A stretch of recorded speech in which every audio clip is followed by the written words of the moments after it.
I just attached a bow to a sword. And did you fire the sword like an arrow? I'm scared to throw it. Oh. Do it. Oh, I did, and it broke. Well, what else you gonna do about it? I like that sword. Too bad. No, go find another one. Skill issue. Or craft it.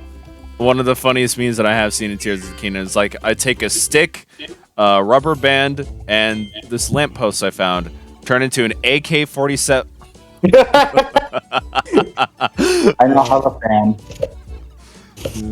All right, welcome to part 4 of Kirby in the Forgotten Land. Oh, I know where I am. So the other building that they first built here is the movie theater, where you can watch all the game's cutscenes. And it's funny, like when I talked to this guy, I was like, "So you may be wondering why the first building we built to rebuild our town was a movie theater, because entertainment is important. Yay! No food, no shelter. Get the movie theater out. Yeah, we don't need food or shelter. We just need to be able to watch Star Wars. Yeah. So it's funny. You will build a food and shelter later, but you need more Waddle Dees for that, apparently. I don't know. I guess the few Waddle Dees don't need a home or food or something. they just don't need it. They can just eat each other for now. Yeah, they'll just enjoy the rest of their existence with entertainment. Yeah. I wonder if there's still Guardians in here. City developers be like, I could add more housing shelters here, or I could build a third zoo.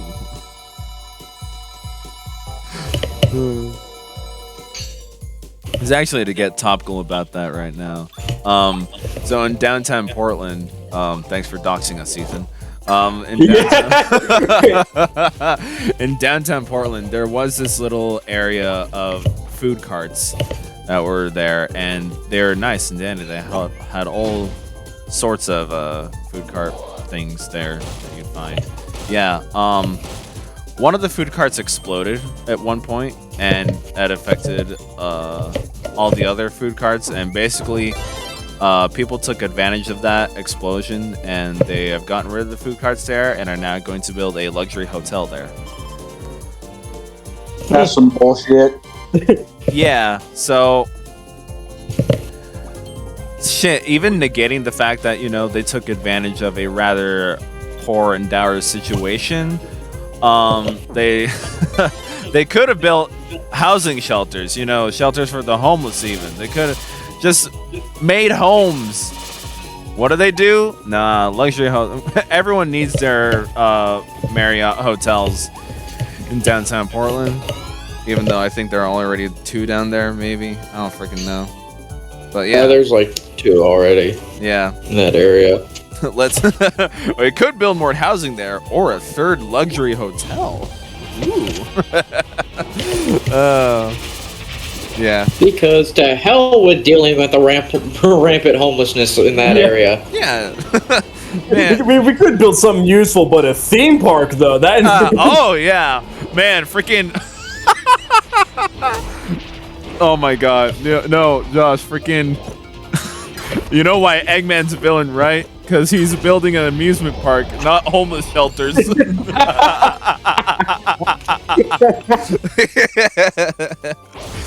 Oh man. It's crazy how these recording sessions, at some point, always refer back to just talking about Sonic at some point. Hey, we did that in the first part, my guy.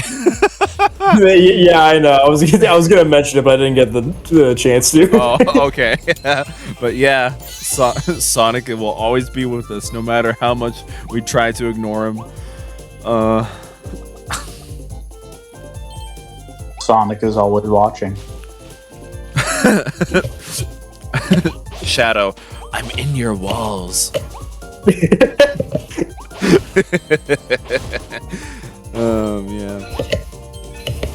Yeah. Now we're in Beach World. We cleared the entire first world. No more Grass World. Now we're in Beach World. Yay, Beach World. So basically, the pattern that you're going to see how I play this game is that I play the 4 levels in each world, and then I do all the rare stone challenges, and then I fight the boss. And then after I fight the boss, I do some cleanup, like hub world cleanup. I show off like what I just unlocked in the hub world. I upgrade the copy abilities, and I think that's pretty much it. That is the gameplay loop that I've created for myself for this playthrough. Okay. Yeah. So yeah, there are 4 levels in every world, and if you go out of your way to get all the Waddle Dees, these could take up to a maximum of 5 minutes each. But if you're not going for all the shit, they could potentially last up to 3 minutes each. Also, just a little nitpick that I have with the game. Kirby only has the 1 default running speed. There is no run button. So it's a little annoying at first when the level is more open, to say at least. It's more so noticeable in the first couple of worlds, because by design, platformers there are less bottomless pits in World 1 than there are in World 8, you know? Yeah. It's just, so that's why the default running speed is a little more noticeable of a problem in the first couple worlds, but by the end of the game, I don't give a fuck anymore. Because I'm mainly jumping around. Jump around! Jump around! Jump around! Nice screenshot. I mean, they give you a little camera pan to do that, so I thought. But yeah, ring mouth Kirby, you blow air. Hooray for blowing. Oh no. I blew too hard. No such thing as blowing too hard.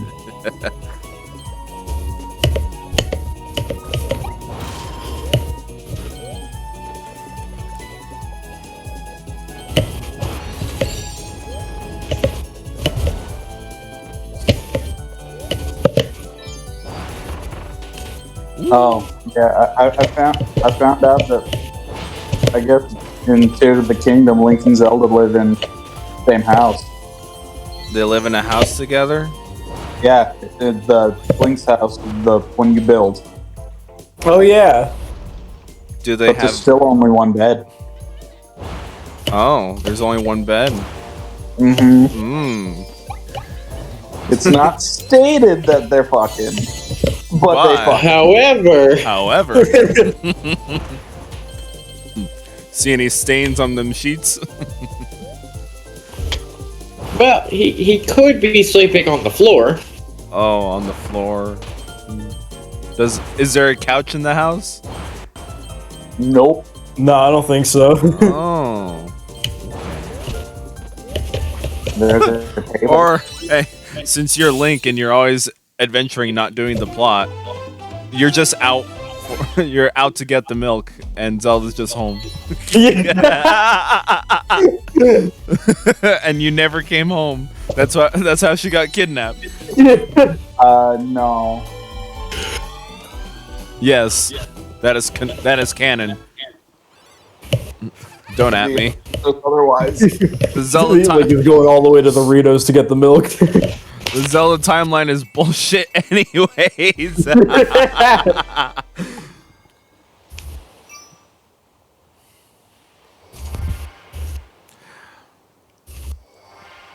I know the game is only like what, a week old at this point, but like yeah. have there been like, I know it's a sequel to Breath of the Wild, and Breath of the Wild's at the end of the timeline, but like, is there any other mention of other Zelda games in its that you know of at least?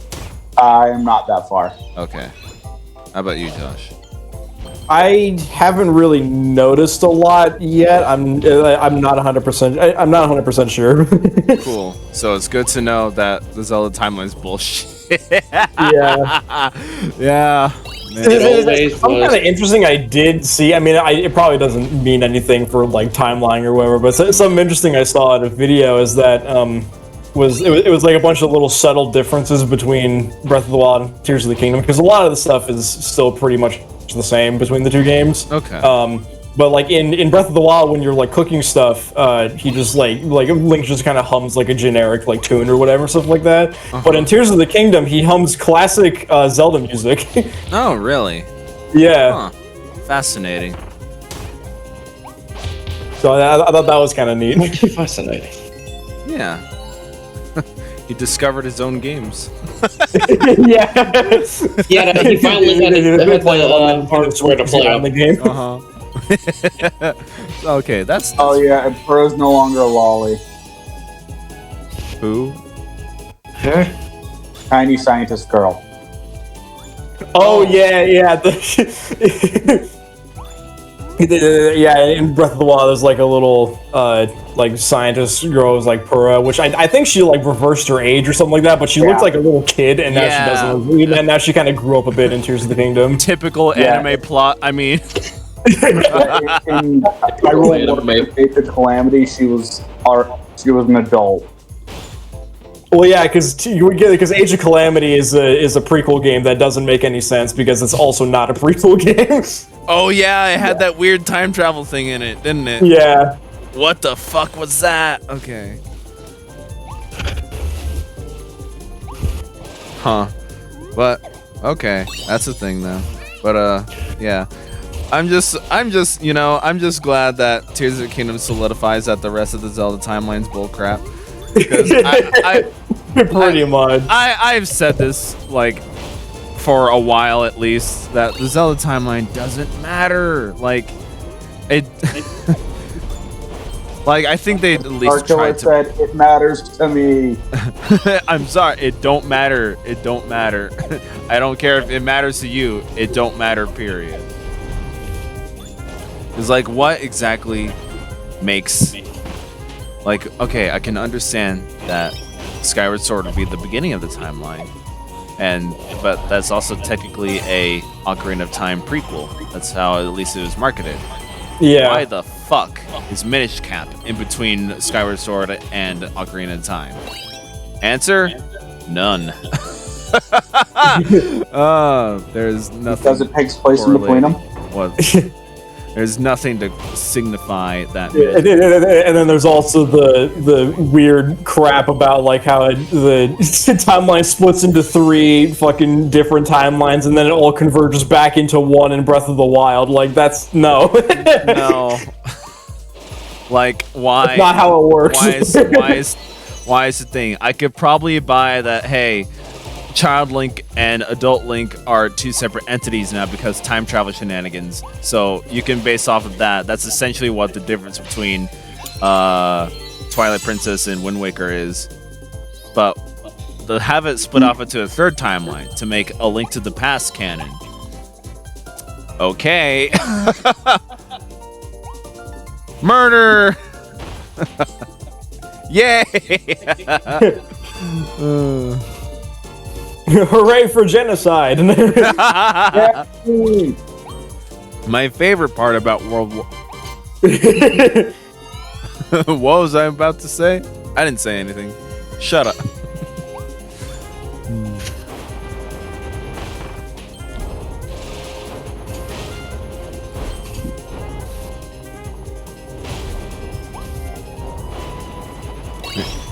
Here we have the drill ability. It's my favorite. Yeah, isn't this a new one for Forgotten Land? I think so.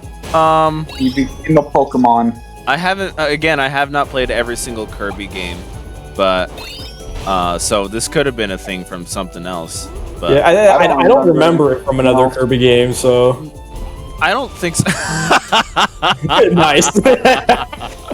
Yeah, from what it looks like, at least, it is primarily a 3D designed one, because I'm trying to imagine how it would work in the 2D games at least. The 2D games typically had like specific dirt blocks that were signified that, hey, you can do stuff with this or something. Because I remember Squeak Squad having something similar, because there's a copy ability. Yeah, it did have stuff like that, didn't it? Yeah, there's one copy ability, I don't even remember what it was, but it was freaking, you had claws. Yeah. Or something, and that's how you could dig up dirt. And yeah, that's basically how I'd imagine it if a drill ability did exist before now. But given, you know, the game's 3D nature, there is a lot more versatility with it. I want to play, man. Now I want to play Squeak Squad again. It's been a while. Me too. Ooh, I used to own it. What happened with it? I don't fucking know. I downloaded it on the Wii U eShop before it shut down, so I have that to look forward to. Because I basically downloaded any and all video games that I'd be interested in before the Wii U and 3DS eShop closed down. So I might have bought some crap. I might have bought some crap. Am I exactly proud of that? I don't know yet, because I have not played it yet. We'll find out. We'll find out next time on Dragon Ball Z.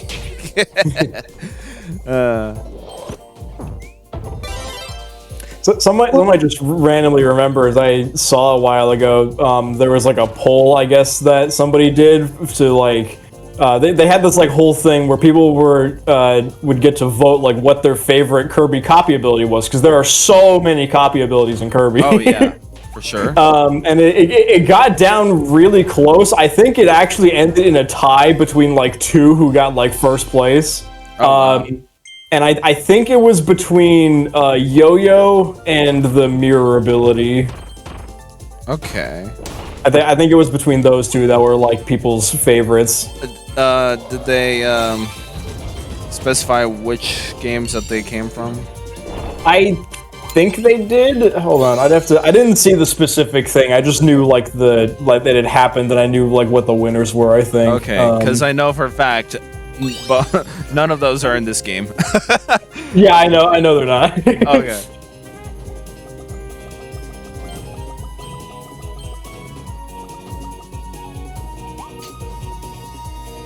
Was it Yo-Yo and what? I'm pretty sure it was Yo-Yo and Mirror. Mirror. Those are both in. God, I have it. Superstar, Superstar. Okay. I believe.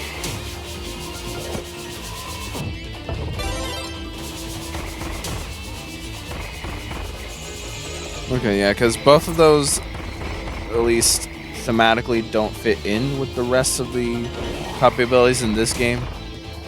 The copy abilities in this game, at least thematically, are more offensive base, I want to say, because we had we had ice, we had spike, bomb, fire, drill. Yeah. A lot of the abilities, with a few exceptions, are mostly kind of just attacking abilities.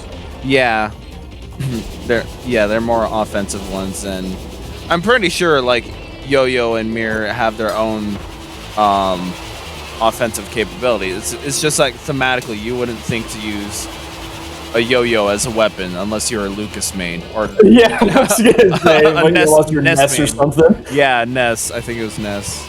They have a similar moveset.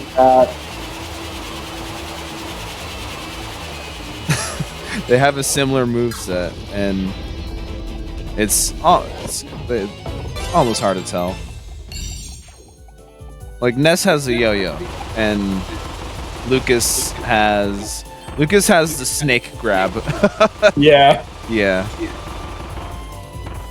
They both have the big gay. Big gay lightning. Oh man. What if you wanted to go to heaven, but then God said, "Be gay fire." Oh man.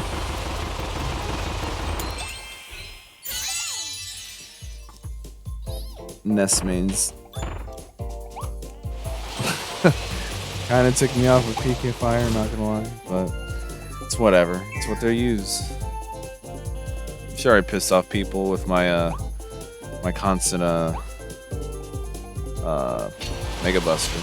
Yeah, there's a Mega Man main here.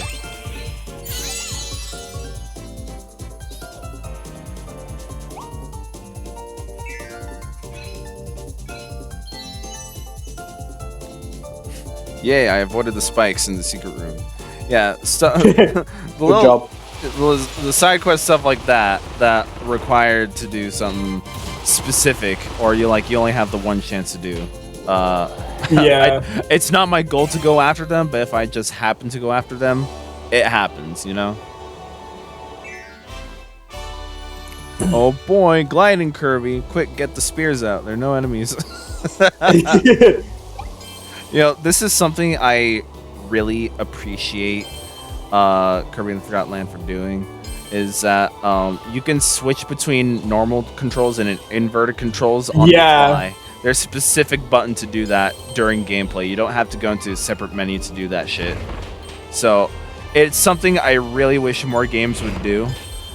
Just to have, you know, whichever one you're more comfortable with, just have the switch button be on the fly. Don't have it be in like 3 separate menus, you know? So I would really like more games to do that. In fact, hey, you want to know the other game where I have encountered something like this? Sonic Lost World 3DS with the drill power-up. Really? Yeah, the drill underwater specifically. Yeah, because that is the only other game that I've seen where if you just hit one of the shoulder buttons, it swaps between normal and inverted controls. And I'm like, huh. Oh, it also should be said, the game never tells you that.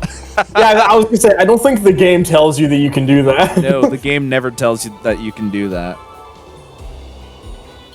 So, I would really like more games to do that, but also tell you that you can do that.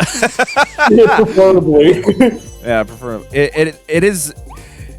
It may seem small, but it is a very, very special accessibility feature that it'd be more appreciated in games. A lot more people would especially appreciate that, because some people can't do inverted, and some people can't do normal while flying. You know, some people like to have their inverted controls with flying stuff specifically, not reticle stuff. I just dislike inverted at all. I was like that, and then I played a whole bunch of classic games because I'm a retro gamer, and the language back then, normal was inverted today.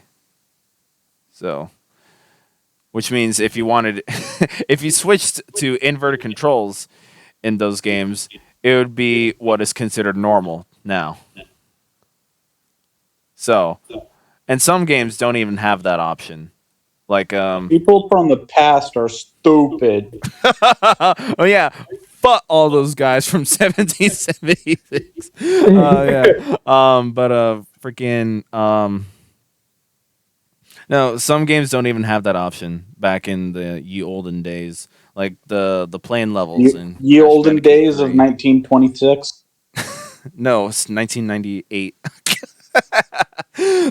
Crash Bandicoot 3 had the airplane levels, and there's no control options at all.